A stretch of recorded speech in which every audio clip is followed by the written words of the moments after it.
एक दुर्घटना कह सकते हैं जो मेरे साथ हुई, वो ये हुई कि मैं एक रिलेशनशिप में आ गया। हम प्रीलिम्स पास करने के बाद फ्रेंड्स गए घूमने और वहाँ पर हमारी उनसे मुलाकात हुई और मैं एक रिलेशनशिप में आया। तो वो रिलेशनशिप मुझे ऐसा था कि भाई देखो, पढ़ने में तो ठीक हैं ही, बढ़िया-बढ़िया काम कर रहे हैं, सारे एग्ज़ाम्स भी पास हो रहे हैं और इंटरव्यू तक पहुँच रहे हैं और सिविल सर्विसेज़ का प्रीलिम्स भी निकाल दिया है और अब तो मैं होशियार हूँ और अब तो मेरे को मनचाही लड़की भी मिल गई, अब तो भाई कंप्लीट लाइफ, मज़ा आ गया। और बड़े-बड़े सपने भी देख लिए, सारे काम कर लिए कि अब तो यही है फाइनल। तो लेकिन इस दौरान सबने मुझे समझाया कि भाई जो तेरा फाइनल है पहले वो कर ले, ऑफिसर बन जा, फिर काम करियो। लेकिन वो कहते हैं ना, विनाश काल विपरीत बुद्धि, कि दिमाग खराब होता है तो फिर सब कुछ ही खराब होता है। बट स्टिल मेरे को था नहीं भैया, हमें तो पूरा ये भी करना है, वो भी करना है, आई एम अ मैन, तो मैं कैसे किसी चीज़ को कमिट करके पीछे हट सकता हूँ, मुझे तो अपना काम करना है। बिल्कुल, मतलब रिलेशनशिप से किसी की लाइफ थोड़ी ना खराब होती है। तो हुआ क्या, over the period of time मैंने सारा जो मेंस का टाइम था जिसमें पढ़ना होता है, मेहनत करनी होती है, वो मैंने रिलेशनशिप में बहुत ज़्यादा टाइम वेस्ट करा। और इतना ज़्यादा टाइम वेस्ट करा कि आज मैं अगर खुल के बोलूँ तो मैंने मेंस के एग्ज़ाम टाइम पे भी जा के मूवीज़ देखी हैं। तो फिर तो रिज़ल्ट तो बहुत अच्छा आना ही था। रिज़ल्ट आया कि बैक टू बैक 2 एग्ज़ाम्स में फ़ेल, सीएपीएफ में भी फाइनल इंटरव्यू में फ़ेल और मेंस का रिज़ल्ट आया तो उसमें भी फ़ेल।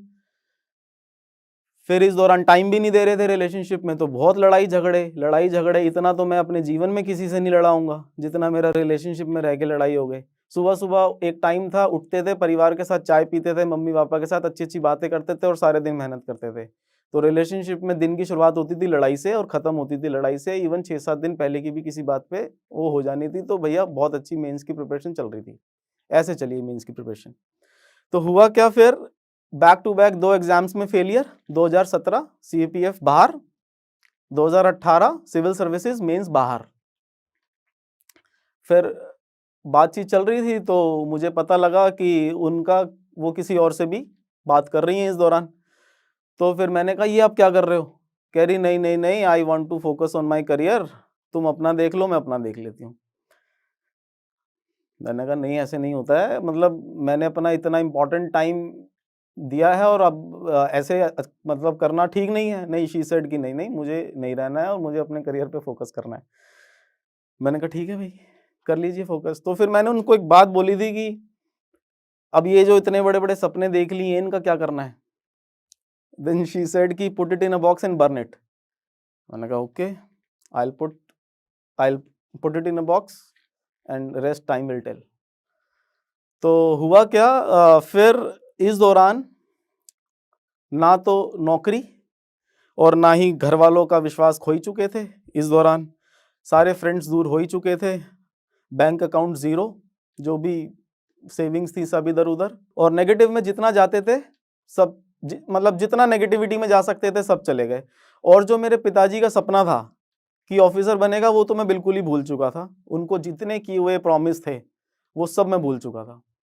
किसी की कोई माननी नहीं, कुछ नहीं, कुछ करनी। तो अब मुझे रियलाइजेशन हुआ कि भाई बहुत बड़ी गड़बड़ हो गई है। फिर मैं वहाँ से उनसे फाइनल बात करके घर तक आया और फिर मैंने 1-2 दिन लगाए। बहुत ज़्यादा डिप्रेशन, एंजाइटी के फेज़ में रही कि ये क्या हो गया मेरे साथ। मैं एक ऐसे फेज़ में चला गया कि जहाँ पर मैंने अपनी लाइफ में सबसे ज़्यादा पढ़ाई में मेहनत करी, 2018 से 2019, 2019 से 2020 और 2020 से 2021।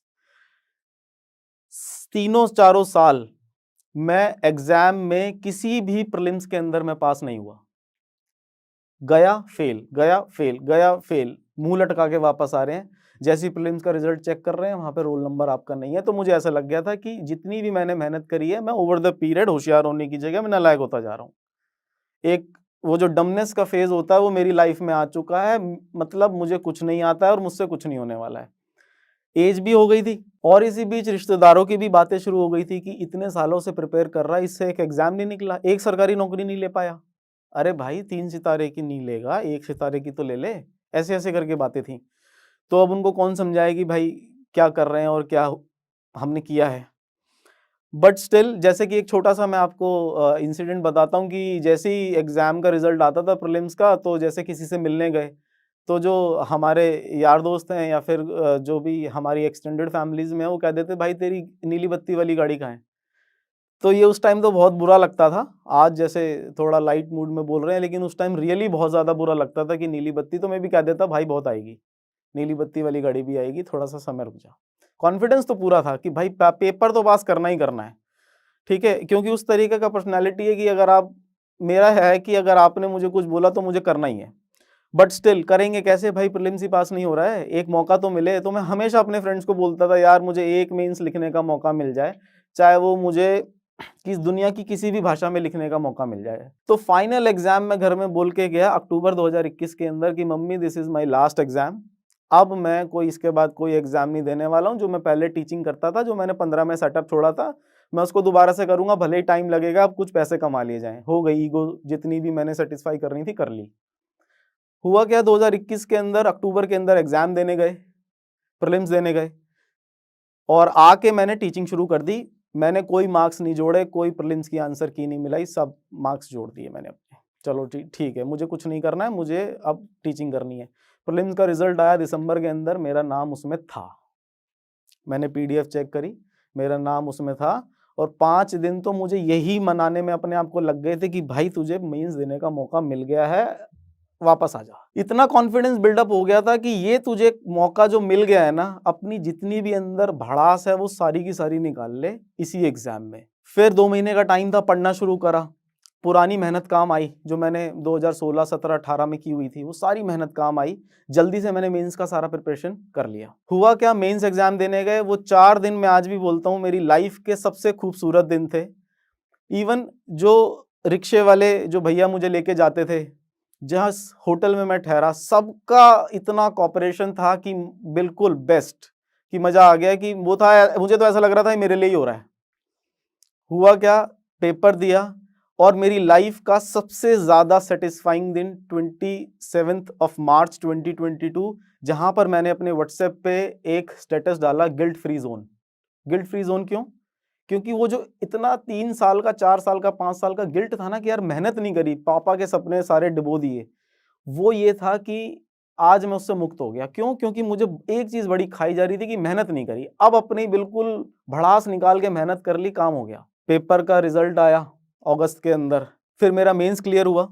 10 दिन बाद मेरा इंटरव्यू था, इंटरव्यू कॉल लेटर आया। घर में मैंने सबको बताया कि मेरा इंटरव्यू है, और मैं इंटरव्यू देने इलाहाबाद चला गया। 25 जुलाई 2022 को मेरा इंटरव्यू हुआ, और वहां पर मेरा इंटरव्यू बहुत अच्छा हुआ। फिर आता है रिजल्ट वाला दिन। रिजल्ट वाला दिन अक्टूबर 2022, 5 बजे से ही मेरे को फादर की याद आ रही थी, और ये सबको पता होता है कि रिजल्ट आने वाला है आज के दिन।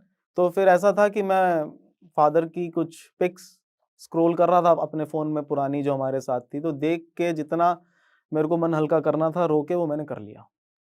1 घंटा खूब अच्छे से ये काम मैंने करा, खूब रोया, खूब फादर को याद करा कि मैंने कहा अब जो है सब यही है। मैं कंप्यूटर खोला, देखा रिजल्ट आ चुका था, पीडीएफ खोली।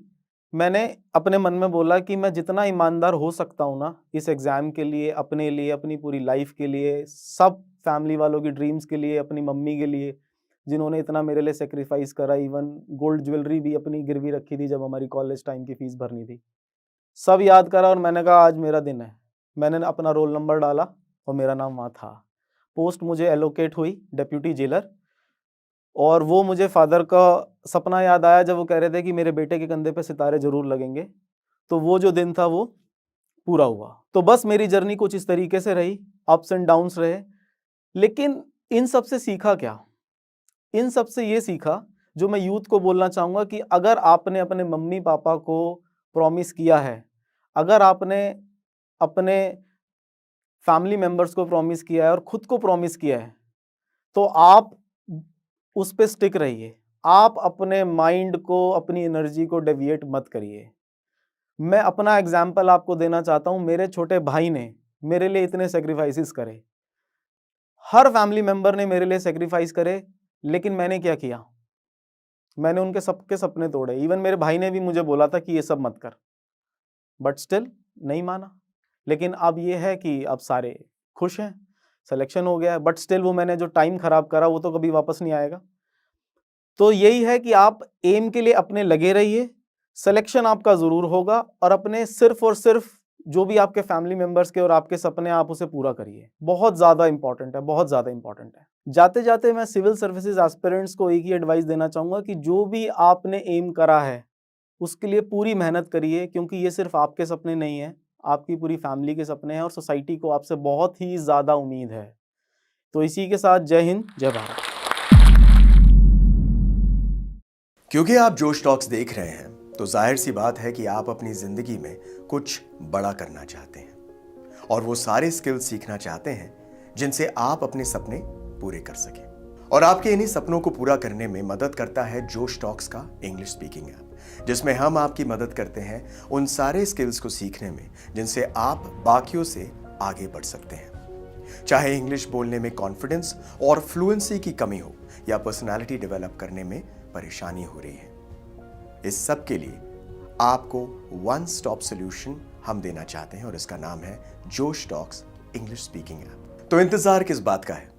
आज ही डाउनलोड कीजिए जोश टॉक्स इंग्लिश स्पीकिंग ऐप और अपनी सक्सेस की तरफ एक नया कदम बढ़ाइए। Click the link now.